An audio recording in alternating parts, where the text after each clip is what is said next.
Você já ouviu falar o termo cultura do cancelamento? Nesse vídeo você vai ver uma discussão filosófica sobre esse tema. Vem comigo!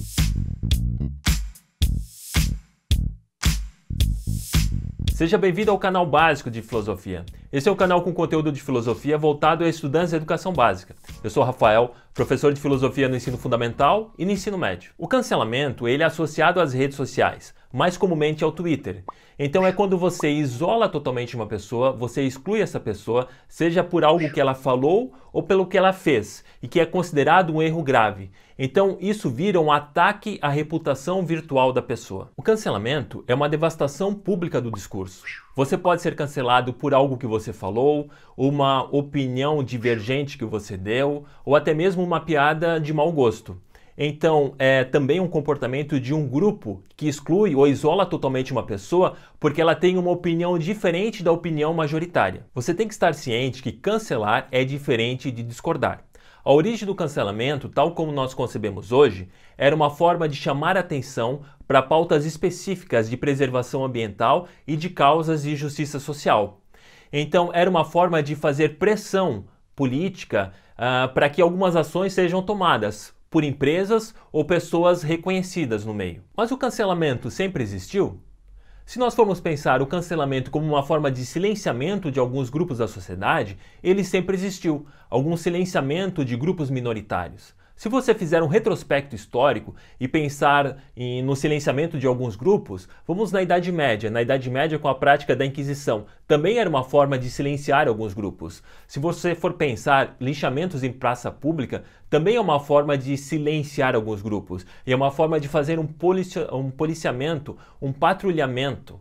Então, o cancelamento, desta forma, ele sempre ocorreu. O que nós percebemos hoje é o cancelamento através das redes sociais que é amplificado por essas novas tecnologias. Nós podemos pensar em 3 características da cultura do cancelamento. A primeira característica é que no lugar de uma crítica social, nós fazemos um cancelamento que é dirigido ao indivíduo. Então é uma individualização da crítica. Em vez de pegarmos aquele conceito ou aquela prática que a pessoa fez e criticarmos a prática em si, nós, além de criticarmos a pessoa, nós banimos a pessoa, nós cancelamos a pessoa. Então esta é a individualização da crítica. A segunda característica é que em vez de nós reconhecermos os direitos da pessoa, nós punimos as pessoas numa lógica moralista. Então basta um comentário, um conteúdo viralizar, que aquela pessoa já se torna automaticamente culpada.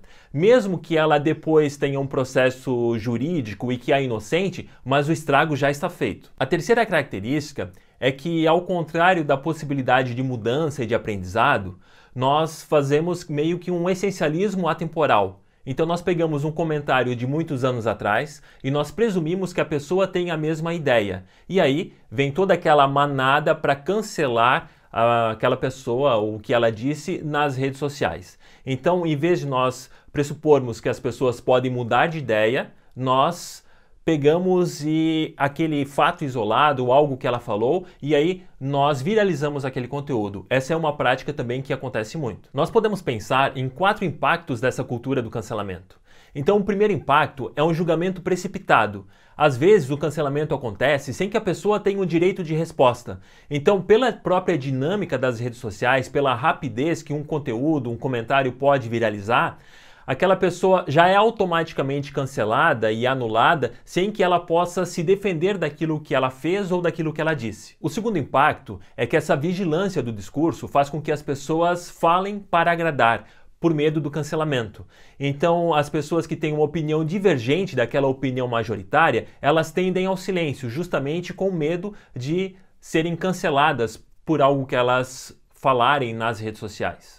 Então, nós teremos com essa vigilância do discurso uma diminuição da diversidade de pensamentos e de opiniões nas redes. O terceiro impacto é que o medo do cancelamento faz você ser anulado enquanto porta-voz das suas opiniões. Faz com que as pessoas se alinhem à opinião dominante porque elas têm medo de serem canceladas. Então essa vigilância do discurso que faz com que você siga aquilo que está sendo dito como dominante. O quarto impacto é que a cultura do cancelamento traz para o nosso debate justamente a falta de debate.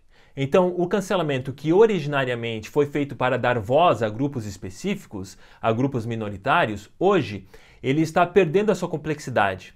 Então ele está virando tweet. As pessoas procuram algo errado para irritar, para fazer sucesso no Twitter. Para fazer uma análise filosófica, nós podemos pensar através do Michel Foucault da sua microfísica do poder, em que o poder ele está em todos os lugares. O poder é constituído de uma rede. E o que é a rede? A rede ela é composta de saberes e composta pelo discurso. O grupo se mantém coeso pelo discurso. Então o poder não está no indivíduo, mas o poder está na rede. E a rede, se nós pensarmos na internet, que faz essa vigilância de todos os discursos, de todas as práticas, de todas as falas que acontecem. Então é como se nós tivéssemos um comportamento, estabelecemos uma rede e uma rede de vigilância dos discursos feitos através das redes sociais. Podemos associar também a ideia do panóptico, que é explorada pelo Michel Foucault e que originariamente é do Jeremy Bentham. Então o panóptico é um modelo de uma prisão circular, em que você tem uma torre mais ao alto e que desta torre você pode observar todas as celas. Então o que acontece nesse modelo de prisão?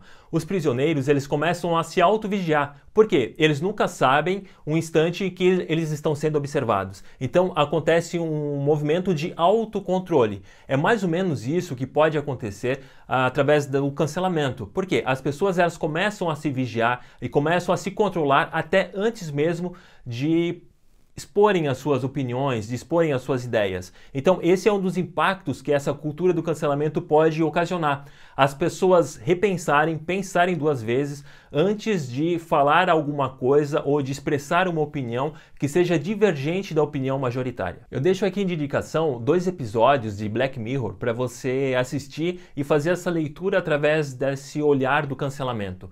O primeiro episódio é White Christmas, que esse episódio você tem um completo esquecimento e um completo anulamento do personagem.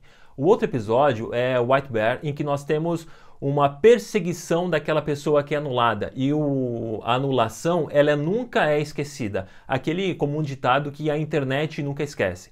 Então essa série, o Black Mirror, parece ter adiantado algumas coisas, porque é uma série lá de 2011, alguns episódios aqui que eu citei de 2013, e hoje nós estamos falando da cultura do cancelamento. Ano passado, 2019, foi eleito o termo do ano, então é um tema atual, mas que já podemos fazer uma discussão e uma relação nesses 2 episódios, um pouco para alargar o nosso entendimento. Para finalizar essa nossa discussão, eu trago aqui o paradoxo da tolerância do Karl Popper. É possível ser tolerante com o intolerante? É possível nós tolerarmos discursos de ódio, discursos de alusão a procedimentos nazistas, a discursos de supremacia racial? Então, pense. Esses discursos nós podemos cancelar? Então veja, aqui é alguma coisa que a gente pode discutir. E a minha pergunta que eu deixo aqui para você discutir, pode deixar ali nos comentários. É possível nós sermos tolerantes com os intolerantes? Espero que você tenha curtido, que você tenha aprendido. Nos vemos no próximo vídeo. Até mais!